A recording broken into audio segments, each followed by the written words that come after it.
다 함께 우리 신앙 고백하겠습니다. 나는 전능하신 아버지 하나님 천지의 창조주를 믿습니다. 나는 그의 유일하신 아들 우리 주 예수 그리스도를 믿습니다. 그는 성령으로 잉태되어 동정녀 마리아에게서 나시고 본디오 빌라도에게 고난을 받아 십자가에 못 박혀 죽으시고 장사된 지 사흘 만에 죽은 자 가운데서 다시 살아나셨으며 하늘에 오르시어 전능하신 아버지 하나님 우편에 앉아 계시다가 거기로부터 살아있는 자와 죽은 자를 심판하러 오십니다. 나는 성령을 믿으며 거룩한 공교회와 성도의 교제와 죄를 용서받는 것과 몸의 부활과 영생을 믿습니다. 아멘. 151장 찬송하고 말씀을 봅니다.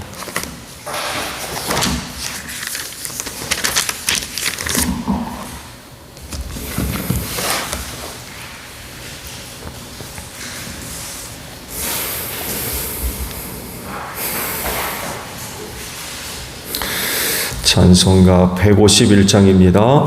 만왕의 왕 내 주께서 회고 초당했나 이 벌레 같은 날 위해 그 보혈을 였네.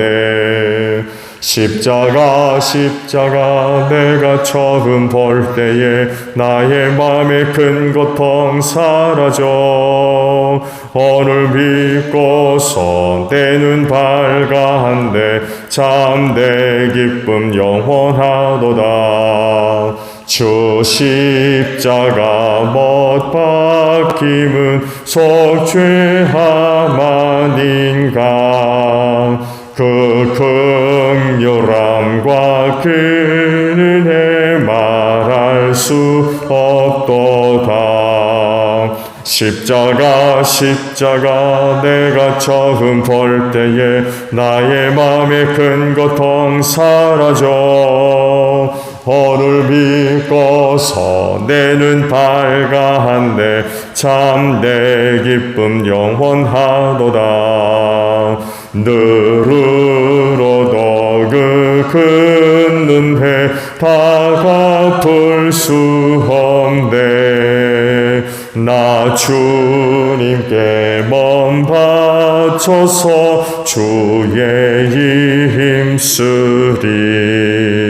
십자가 내가 처음 볼 때에 나의 마음의 큰 고통 사라져 오늘 믿고서 내 눈 밝아한데 참 내 기쁨 영원하도다. 말씀을 봅니다. 사사기 19장 16절로 마지막 절까지입니다. 사사기 19장 16절로 마지막 절까지예요. 마침 그때 해가 저물어 밭에서 일을 마치고 돌아오는 한 노인이 있었다. 그는 본래 에브라임 산간 지방 사람인데 그때에 그는 기브아에서 살고 있었다. 기브아의 주민은 베냐민 자손이다. 그 노인이 성읍 광장에 나그네들이 있는 것을 알아보고 그들에게 어디로 가는 길인지 어디서 왔는지를 물었다. 레위 사람이 그에게 대답하였다. 우리는 유다 땅의 베들레헴에서 길을 떠나 내가 사는 에브라임 산길로 가는 길입니다. 나는 유다 땅의 베들레헴에 갔다가 집으로 돌아가는 길인데 이곳에서는 아무도 나를 맞아들이는 사람이 없습니다. 우리에게는 나귀에게 먹일 먹이도 있고 또 나와 나의 처와 종이 함께 먹을 빵과 포도주도 있습니다. 부족한 것이라고는 아무것도 없습니다. 노인이 말하였다. 잘 오셨어. 우리 집으로 갑시다. 내가 잘 돌보아 드리리다. 광장에서 밤을 새워서는 안 되지요. 노인은 그들을 자기 집으로 데리고 들어가서 나귀에게 먹이를 주었다. 그들은 발을 씻고 나서 먹고 마셨다. 그들이 한참 즐겁게 쉬고 있을 때에 그 성읍에 불량한 사내들이 몰려와서 그 집을 둘러싸고 문을 두드리며 집 주인인 노인에게 소리질렀다. 노인의 집에 들어온 그 남자를 끌어내시오. 네가 그 사람과 관계를 좀 해야겠소. 그러자 주인 노인이 밖으로 나가서 그들에게 말하였다. 여보시오 젊은이들, 제발 이러지 마시오. 이 사람은 우리 집에 온 손님이니 그에게 악한 일을 하지 마시오. 제발 이런 수치스러운 일을 하지 마시오. 여기 처녀인 내 딸과 그 사람의 첩을 내가 끌어내다 줄 터이니 그들을 데리고 가서 당신들 좋을 대로 하시오. 그러나 이 남자에게만은 그런 수치스러운 일을 하지 마시오. 그러나 그 불량배들은 노인의 말을 들으려 하지 않았다. 그래서 그 레위 사람은 자기 첩을 밖으로 내보내어 그 남자들에게 주었다. 그러자 그 남자들이 밤새도록 그 여자를 연간하여 옥분 뒤에 새벽에 동이 틀 때야 놓아주었다. 동이 트자 그 여자는 자기 남편이 있는 그 노인의 집으로 돌아와 문에 쓰러져서 아침이 밝아올 때까지 거기 있었다. 그 여자의 남편이 아침에 일어나서 그 집의 문을 열고 떠나려고 나와보니 자기 첩인 그 여자가 두 팔로 문지방을 잡고 문간에 쓰러져 있었다. 일어나서 같이 가자고 말하였으나 아무 대답이 없었다. 그는 그 여자의 죽음을 나귀에 싣고 길을 떠나 자기 고장으로 갔다. 집에 들어서자마자 칼을 가져다가 첩의 죽음을 12토막을 내고 이스라엘 온 지역으로 그것을 보냈다. 그것을 보는 사람들마다 이구동성으로 말하였다. 이스라엘 자손이 이집트에서 나온 날부터 오늘까지 이런 일은 일어난 적도 없고 또 본 일도 없다. 이 일을 깊이 생각하여 보고 의논한 다음에 의견을 말하기로 하자. 아멘. 자, 오늘 아침에는요 24절에 있는 말씀을 함께 나눕니다. 말씀을 보면 여기 처녀인 내 딸과 그 사람의 첩을 내가 끌어내다 줄 터이니 그들을 데리고 가서 당신들 좋을 대로 하시오. 그러나 이 남자에게만은 그런 수치스러운 일을 하지 마시오. 라는 말씀입니다. 그리스도인으로서 가장 또 기념해야 할 일 중에 하나는 예수님의 중보 사역입니다. 죄인된 나를 그 죄와 사망에서 구원하기 위해서 자기 목숨을 내어주신 일이죠. 죄값으로 마땅히 죽어 멸망해야 되는데 예수께서 대신 죽으셔서 그 죄값을 치러주신 거죠. 이런 예수를 믿을 때 하나님께서 그 믿음을 보시고 죄와 사망에서 구원해 주셨고 또 하나님의 자녀가 되는 권세도 주셨고 하늘나라 백성 삼으셨으며 또 예수님과 함께 하늘나라에서 하늘 영광을 얻을 공동 상속자가 되게 하시는 그런 그 은혜들을 주셨죠. 이런 은혜를 생각해 볼 때에 예수님의 중보 사역이 얼마나 또 소중하고 또 중요한가를 알 수 있죠. 그분이 그렇게 하지 않았다면 우리는 절대로 이런 그 은혜를 입을 수가 없었기 때문에 그렇습니다. 근데 아시듯이 예수님의 이 중보 사역은 결코 쉬운 게 아니었죠. 본인도 이 일을 두고 굉장히 고민을 하셨어요. 그 겟세마네 동산에서 마지막 기도하실 때에 이 잔을 옮겨달라고 그런 기도를 직접 드렸고 얼마나 간절한 기도를 드렸으면 땀방울이 핏방울같이 돼서 떨어질 정도로 그런 간절한 기도를 하나님께 드렸어요. 왜? 어렵기 때문에 그래요. 어려운 것보다도 불가능한 일이죠.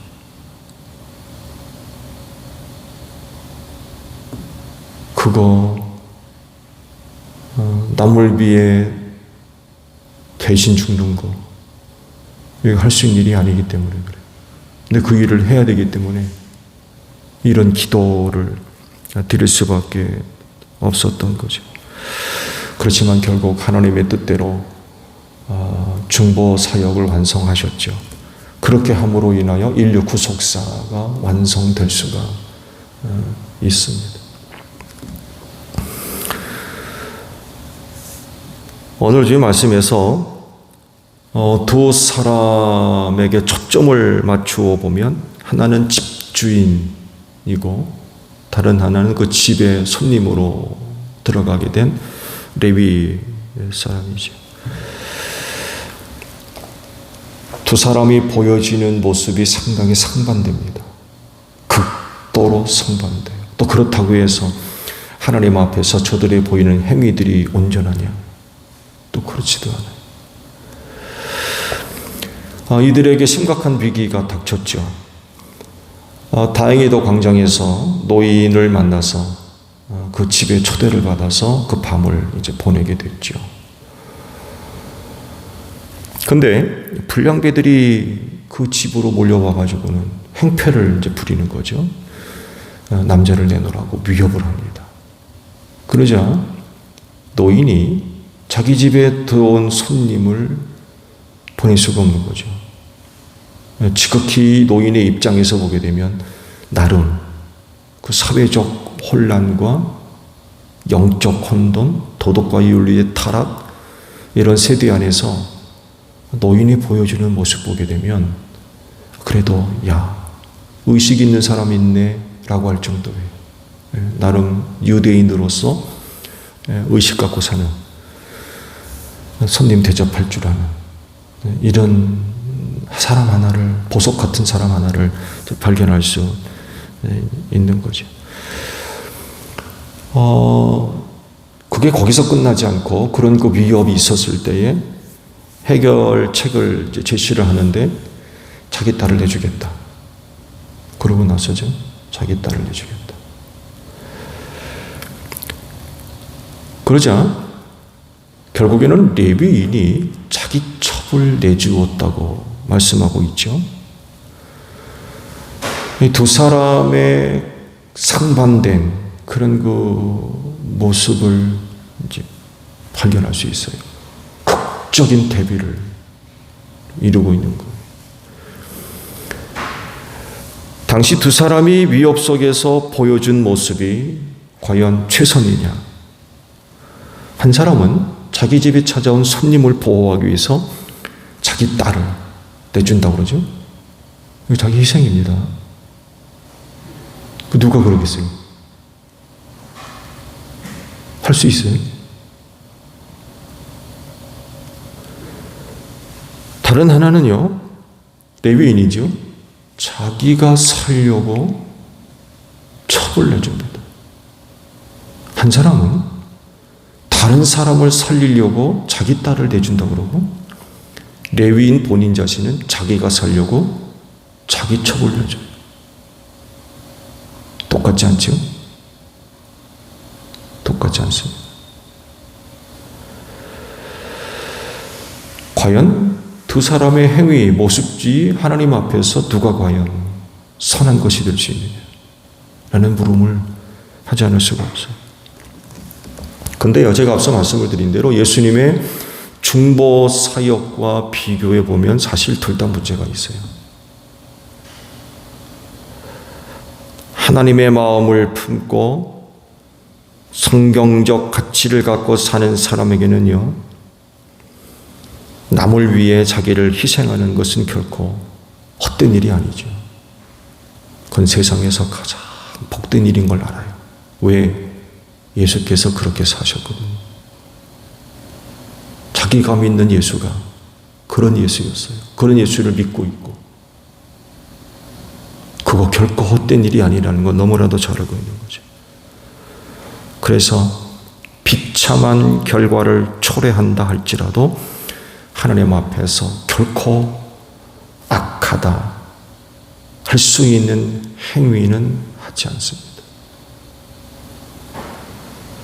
하나님께서 그렇게 하셨기 때문에 그래요. 만약 남을 위해 자기를 조금이라도 희생하려 하는 그런 그 모습들이 괜한 짓 하고 있네. 또 본인 스스로도 이거 허튼 짓 하는 거네. 이렇게 생각한다면 예수님의 중보 사역도 똑같은 것이 되어버려요. 예수님 허튼 짓 한 거, 쓸데없는 짓 한 거. 안 그런가요? 실제로 악한 세상에서 예수님의 중보 사역은 의미 없는 짓이었어요. 쓸데없는 짓이었고 심지어는 마땅히 죽어야 할 것으로 여겼어요. 악한 세상에서 바라보는 예수의 중보사역은 이런 거였어요. 그리고 사실 당시의 사람들이 예수님의 중보사역을 이해하는 사람 사실 아무도 없었습니다. 예수님의 제자들마저도 절대로 그런 일이 일어나면 안 된다고 그러잖아요. 아는 사람 하나도 없었어요. 그 쓸쓸한 죽음, 아무도 인정하지 않는, 알아주지 않는 그런 거였어요. 예수님의 죽음이 굉장히 비참한 거죠. 쓸쓸하고 아무도 알아주는 이 없으니까. 하나 있다면 당시 골고다에서 같이 죽은 강도 하나가 그나마도 예수의 죽음을 알고 있었죠. 알아줬어요.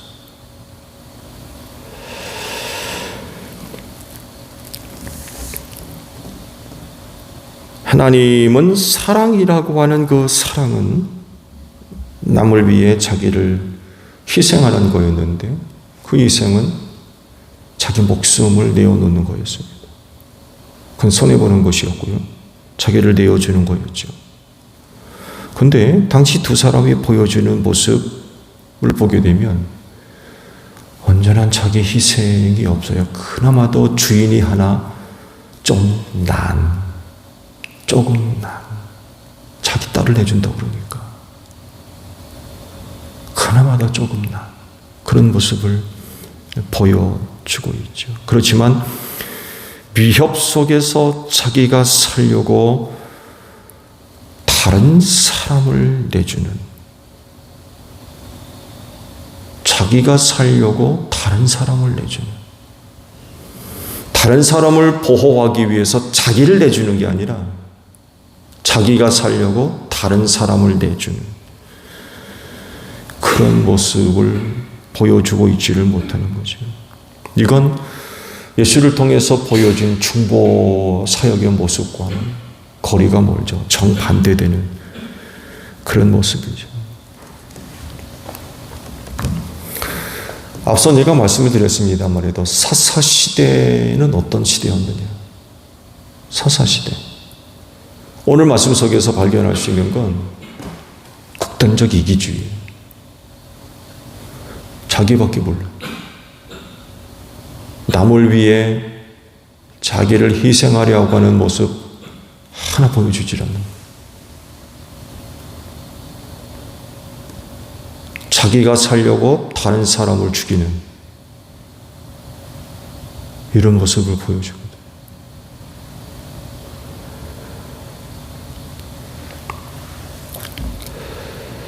오늘날 이 세상도 크게 다르지 않습니다. 극단적 이기주의로 가득한 이런 세상에서 그리스도인으로서 사는 것이 무슨 의미가 있을까요?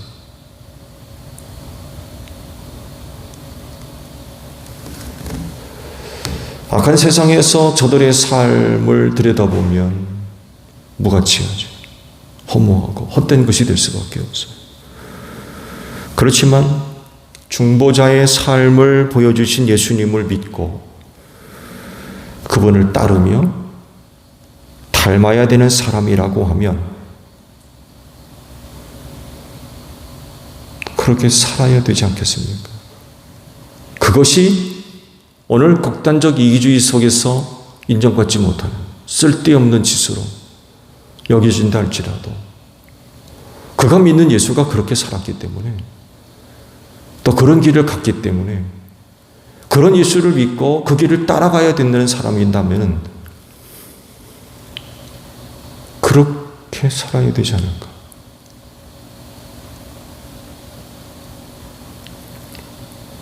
분명히 쉽지 않을 겁니다. 앞서 말씀을 드린 대로 불량배들의 위협으로부터 자기 집에 찾아온 손님을 지키기 위해서 자기 딸을 내준다고 하는 주인. 쉽습니까?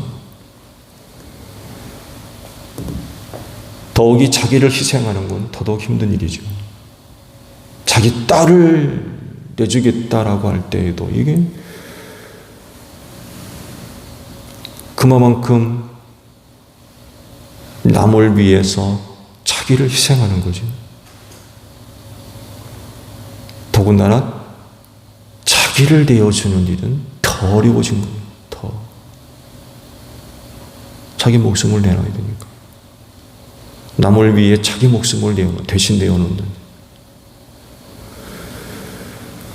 근데 이에 반해서 레위인은 자기가 살려고 다른 사람 첩을 내줍니다.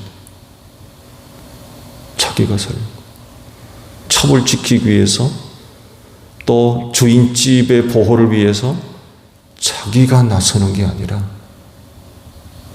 다른 사람의 목숨을 내놔요.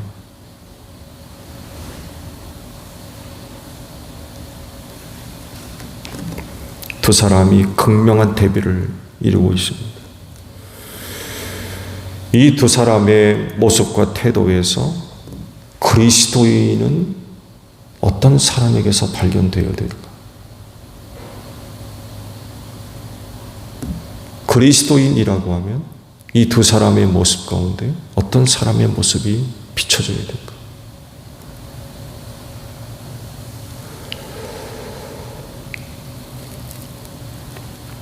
오늘도 예수가 가신 길을 걸어가는 여러분들이 되시기를 바랍니다.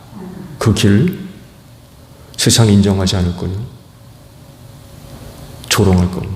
비웃고 쓸데없는 짓이라고 비난할 겁니다. 그렇다 할지라도 그 길을 예수께서 가셨기 때문에 우리도 그 길을 가면서 남을 살리는 혹은 남을 구하는 그런 그 모습들, 내가 살려고 다른 사람의 목숨을 내놓는 이런 것이 아니라 남을 위해서 나를 희생, 내가 죽는. 세상은 이런 걸 의미 없이 본다 할지라도 하나님 앞에서는 절대로 그렇지 않을 겁니다. 하늘 영광이 무엇보다도 그 사람에게 클 겁니다. 오늘도 예수의 길을 따라가는 여러분들이 되시기를 바랍니다.